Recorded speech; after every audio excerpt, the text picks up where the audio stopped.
สบายดีทุกคนมาเด้อมากินข้าวน้ำกันมื้อนี้กินข้าวแรงกับลาบหมักจองเฮ็ดไว้แล้วเบิ่งนี่อันนี้ลาบหมักจองไตเด้อบ่แม่นลาบหมักจองเนื้อใด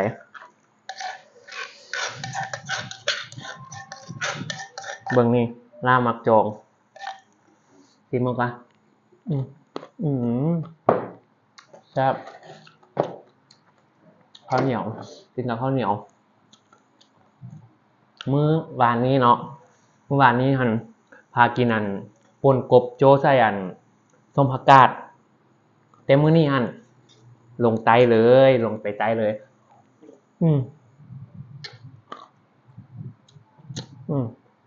ทางกลางนั้นก็ผักก็มะครัวแซ่บเอามาแห้งนี่ใส่นะแห้งแซ่บทุกคนย่ำมันสิออกแบบกรอบๆ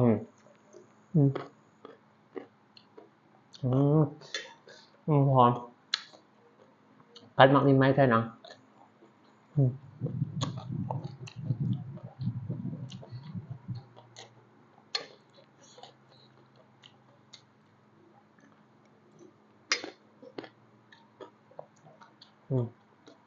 หนักมาละพร้อมมาขมแห้งมาละ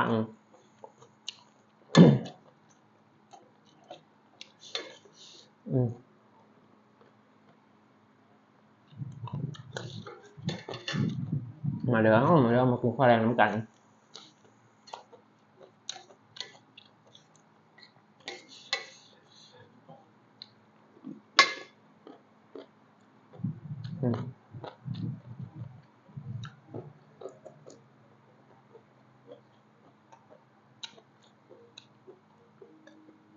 หมักเองไหมก็แซ่บ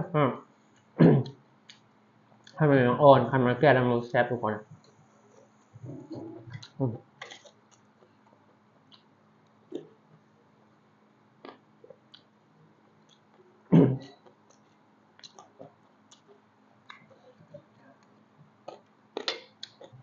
กินอาหารลาวๆกินอาหารพื้นบ้านเนี่ยแซ่บ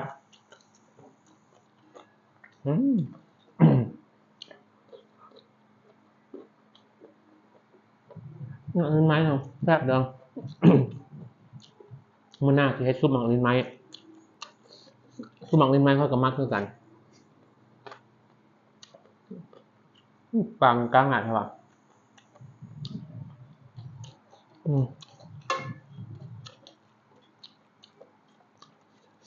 ลาบหมกจองไตอ่ะคันหมกจองเนื้อหมกจองหัวพานบ่เชิงฝั่งบ่มันกินกันนะเด้อกินแทนส้มเด้อ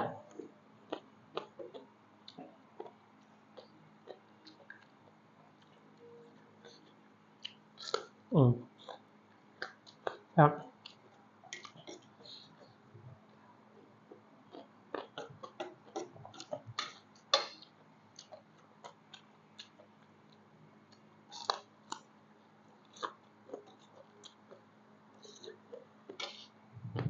ให้ข้าวมันท่วมเนาะงั้นมันท่วมเนาะสู้ๆแล้วทุกคน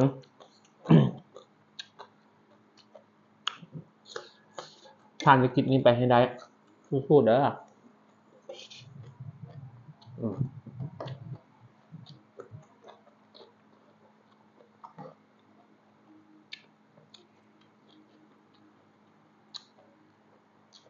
เอาเพชรในบวกกากับ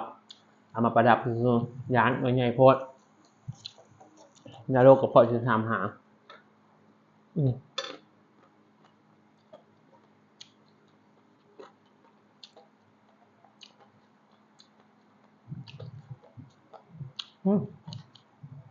มังมาละขี้นก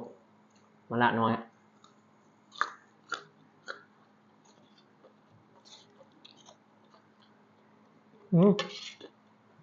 ลืมบอก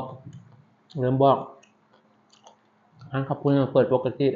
ทางขอบคุณอยู่สะพานทองอยู่สะพานทองเหนือห้อง19ถ้ามาแต่ทางหัวหมอ103นะแม่นกายจีมากมาน้อยนึงแต่ถ้าคันมาแต่ทางอ่างน้ำพลทันนะแม่นั่นห้อมที่ติดกับห้างล้างรถเลยที่กงกันข้ามกับปั๊มน้ำมันเก่าเด้อเข้ามาน้อยเดียวทางขอบคุณเฮามีหลายน้ำเลย น้ำมันมีกะทิน้ำกะทิน้ำซีนน้ำป่นน้ำเจลน้ำหมักมาดมีแบบนี้ทุกมื้อเลย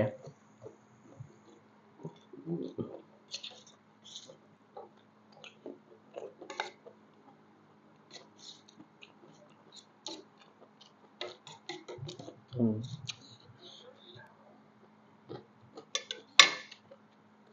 อืมอืมอืม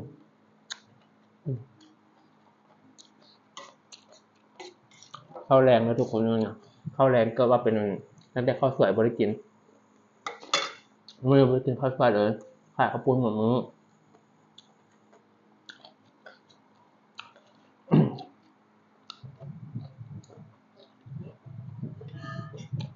อืม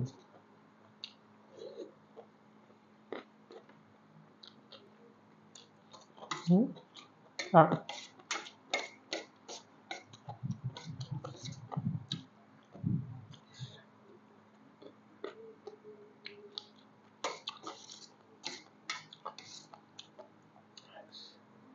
อืม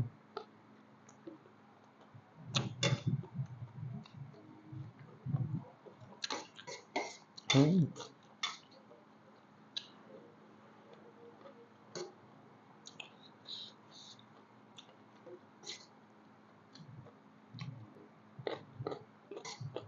ครับ